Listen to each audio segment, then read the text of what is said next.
Саламатсыздар ма? Менің кіші отаным байқауына қатысушы мен Арыстанбеков Артур номер 70 жалпы орта білім беретін мектептің 10 А класс оқушысы.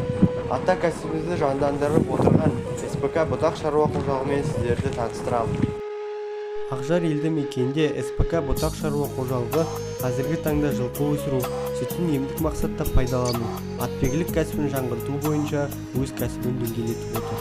Аталған кәсіпті қолға алған Ермашевтар әулеті 2016 жылы 2 биемен ғана кәсіпті бастап, қазіргі таңда бие саны 50-ге жеткен.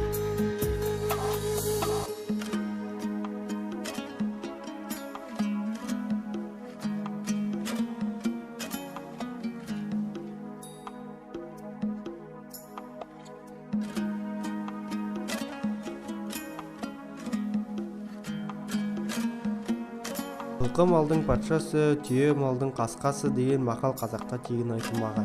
Қазақ жылқы пірін қамбар ата деп атаған. Қазақтың көшпелі тұрмысында жылқының орны ерекше. Қазақ халқы үшін төрт-түліктің осалы жоқ. Дегенмен жылқы мен түйенің адам үшін атқаратын қызметі өте жоғары бағаланатын.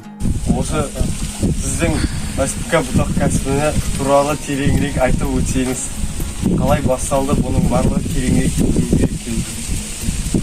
жалпы Бұтақ шаруа қожалығы біздер негізінен Ақжар елді мекенінде екі бие сауып бастағанбыз.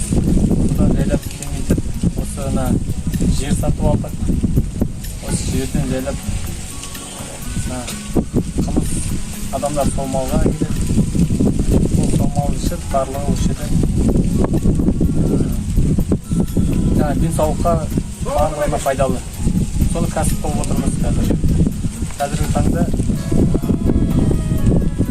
30 сауын бие бар, 30 бие сауамыз. Сол адамдар барлығы осылай келіп 37-тен келіп ішеді. Емге ішеді барлығы. Қалғандарын қымыздай алып кетеді.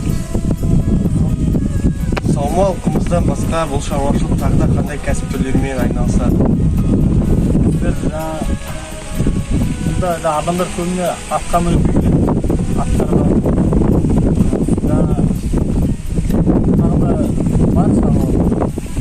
итпен де айналысамыз. Қалған жабағыларды барлығын сол саумалға келгендер. Рахмет аға. Осы шаруашылық біздің ата кәсібімізді дамытып, жандандырып отырғанына тағы да көзіміз жетті.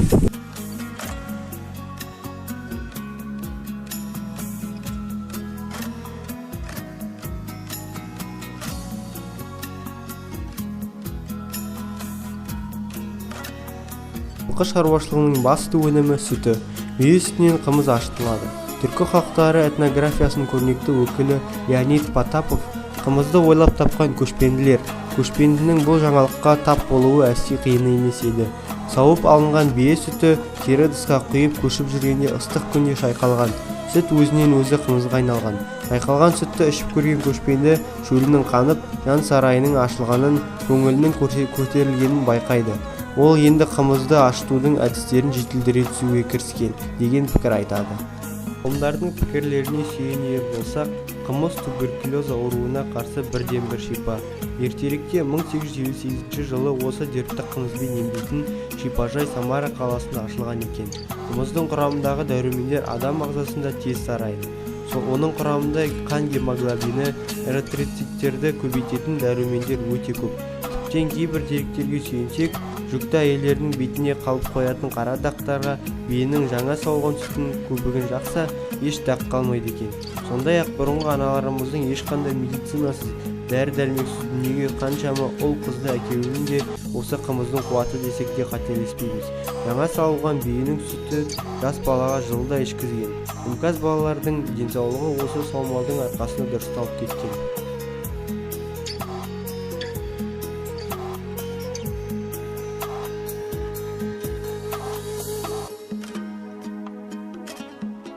Осы саумалды ішіп жүргеніңізге қанша уақыт болды? Бұл саумалды былтыр жазда іштік, биыл жазда ішпедік. 2 жылдан бері. Саумалды не мақсатпен, не себепті ішіп жүрсіз? Саумал туралы айтасыз ба? Енді былтырдан бері мына жемен ауру басталғаннан бері мына пандемия осы саумалға бәрімізде көшіп жатыр. Саумалға ішкенде ол иммунитетті көтереді. Көп жаңағы көп жағынан емі бар саумалдың. Әуелде біздің қазақтар көбіне неге жаңа ананы мынаны ішпеген? Ол жаңа осындай қымыз ішіп, саумал ішкен. Ақтөбе қаласы бойынша бизнес-топ кәсібімен айналысып отырған шаруашылықтар саусақпен санарлық есепте болады. Медициналық тұрғыдан дәлелденген барлық организмге пайдасы мол саумал қазіргі таңда үлкен сұранысқа ие. Саумал ішіп жылқыға мінуге арнайлап қала көлемінен көптеген адамдар жиналады.